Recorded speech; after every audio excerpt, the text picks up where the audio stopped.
Hi friends, this is a new video. It deals with the subject VLSI, and this is our K2 syllabus. And the prerequisite for this subject is EC203. EC203, that is for solid state device, and EC204 analog integrated circuits. So these two circuits we already studied in the previous semester, especially in the S3 and S4. And the main we are now looking for the main course objective of this subject. This subject is offered in the sixth semester of the X6 ECE for KTU, Kerala Technological University students. And the main objectives of this subject is, first one is to give the knowledge about the IC fabrication techniques, and the second course objective is to impart the skill of analysis and design of MOSFET and CMOS logic circuits. First, we'll be going through the syllabus also. The two textbooks, which is the course objectives also is given here, and the course expected outcome is also given here. The students will be able to design and analyze various MOSFET and CMOS logic circuits. And the main textbooks are, one is John P. Uemura, and second one is SM ISC. And these two books are now available in online also, so you can use these two books. And the first module is starting from the material preparation, that is purification, crystal growth, and CZ and FZ process. Then wafer preparation, and the next process is thermal oxidation, that is growth mechanisms, dry and wet oxidation. Next one, deal groove model. So we are first going through the material preparation. Is a module 1, and we are having just some explanation about the integrated circuit era. What is mean by IC? We all know that it is a potential of the silicon integrated circuit.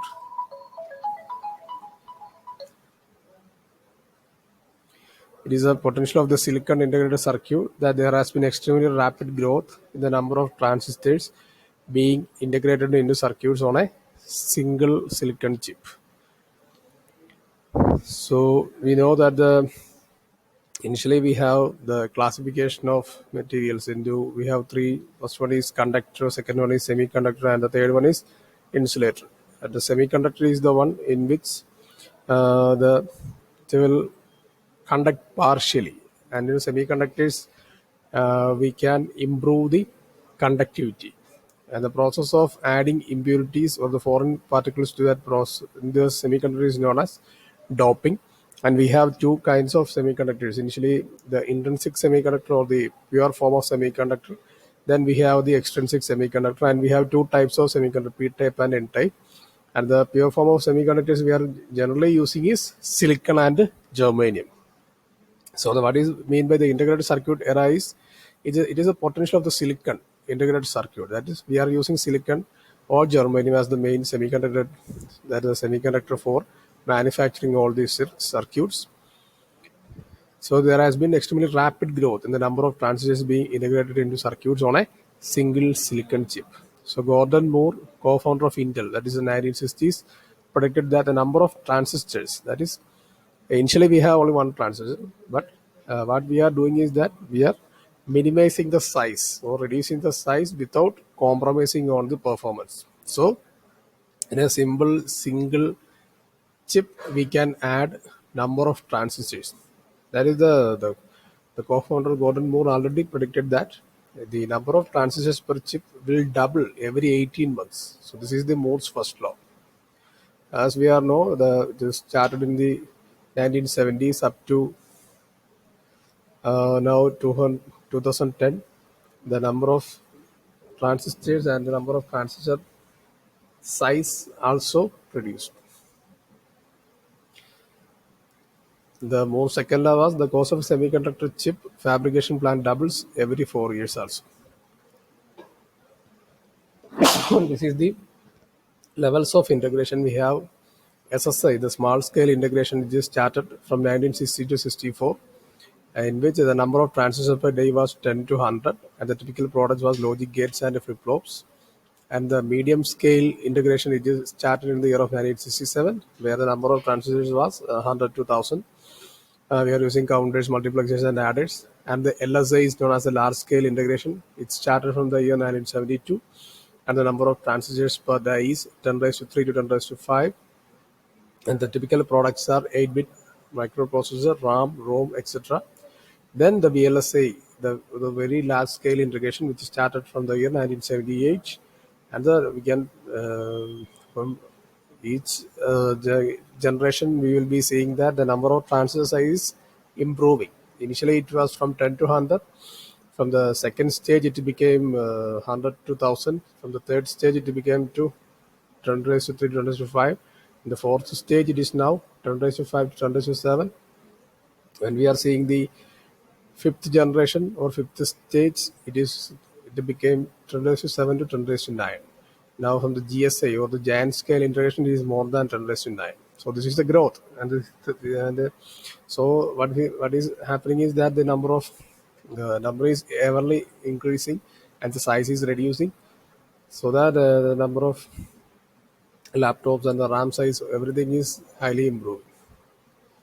Recent years has seen a tremendous growth in the manufacturing of semiconductor devices in terms of increasing yield and high density. Yield means increasing the output. So we have the main semiconductor materials we are using is silicon. Silicon have a EG, means the band gap energy. That is, band gap energy means when we are plotting a band gap or the energy band diagram of a silicon, the energy band gap voltage or the energy gap between the conduction band and the valence band will be 1.12 electron volt, and for germanium it is 0.72 electron volt. And the third semiconductor we are now using is gallium arsenide. And gallium arsenide, the EG or the band gap energy value is 1.43 electron volt. For silicon, it is 1.12 electron volt. For germanium, it is 0.72 electron volt. And for gallium arsenide, it is 1.43 electron volt. Now, one of the basic requirements of these semiconductor materials is their purity level. Now, among various semiconductor materials, silicon is chosen as the preferred one because we are preferring silicon. The answer for that one is that silicon is the most abundant material on the earth crust. Silicon is readily available everywhere, so we are using silicon for manufacturing of all these things. And second one, it is inexpensive, and the band gap energy is ideal. Its value is from 1.12 electron volt.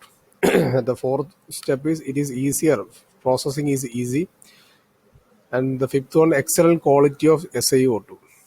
That is, the silicon oxides are where the quality is very good.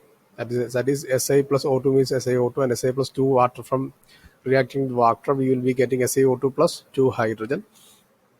Then next one is the ideal physical and chemical properties. And the seventh one is lower defects. And the eighth one is excellent silicon or SiO2 interface, etc. Next one, single crystal versus polycrystalline. So these are for why we are choosing silicon is the answer. This is the answer because silicon is mostly preferred.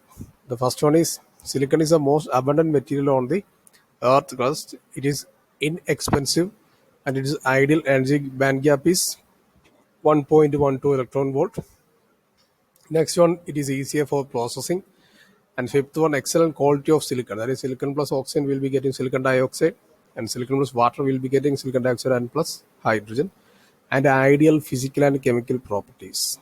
And the seventh one is lower defects, and the eighth point is excellent for silicon and silicon dioxide interface, etc. So these are the initial conditions.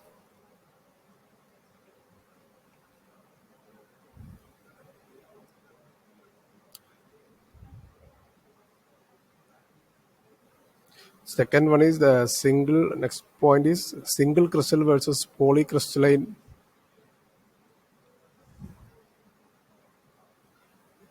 So the atoms or ions or molecules are in a regular array of identical units over long range. In single crystals, These regularities maintained throughout the entire volume of crystals. In polycrystalline solids, the regularity is maintained over limited portion of the crystal called grain. So single crystal means in a single crystal, the regularity is maintained throughout the entire volume of crystals, and in polycrystalline solid, the regularity is maintained over limited portion of the crystal called grain. Next point is defection crystals. In real crystals, due to thermal agitation, the atoms are displaced from their location and give rise to defects. Defects can alter the properties of crystal significantly. When the thermal or heat is one of the main factor which affects the crystal structure. Due to the heat or the temperature, what will happen is that in real crystals, due to thermal agitation, the atoms will be displaced from their location and will give rise to defects. The defects can alter the properties of the crystal significantly. So we have some types of defects. There are mainly four types of defects are present in crystals, and the first one is point defects, and the second one is line defects, and the third one is area defects, and the fourth one is volume defects. So first one is the point defects. Point defects are isolated defects scattered inside the crystal. There are three types of point defects in a crystal. They are Schottky defect, interstitial defect, and the third one is Frankel defect. In ideal crystal, have a regular arrangement of atoms. So this is the ideal crystal, and this one is the Schottky crystal, where we'll be seeing that the one atom will be replaced, and this is the interstitial defect. One atom is, we can see the one atom is placed in here. This is also one is moved from one place to another. This is the Frankel defect. So this is the pictorial description. This was our ideal crystal. In ideal crystal, the atoms will be in a regular arrangement. The distance between the atoms will also be in a uniform manner. But in defect, we will be seeing some defects where the location of the atoms will be changed. In the first case, where we are seeing that one atom is gone, that is in the Schottky defect. In this one, atom of regular crystal that is missing, or there is a vacancy that is clearly mentioned in the diagram also. And in the case of interstitial defect, the regular crystal lattice has space in between them. When one atom comes and sitting in one of the space, it is the interstitial space. Here the one atom is coming in between the four atoms, so it is known as the interstitial space. This is the interstitial space, and this atom is called the interstitial atom. And the third point is the Frankel defect. In this defect, one atom from the regular position is moved into interstitial space of the another atom. So these are the main four defects, or three defects, which is finding in the first one is Schottky defect, and second one is interstitial defect, and the third one is Frankel defects. So these are the main three defects which is present in the crystals. The main reason for the defects is nothing but temperature can cause main defects. In real crystals, due to the thermal agitation, as we saw earlier, thermal agitation, the atoms are displaced from their location and gives rise to defects. Defects can alter the properties of the crystal significantly. And these are the main four defects. One is point defect, second one is line defect, and third one is area defect, and the fourth one is volume defect. So that's all in this class. We will be discussing all the remaining topics in the coming classes. Thank you.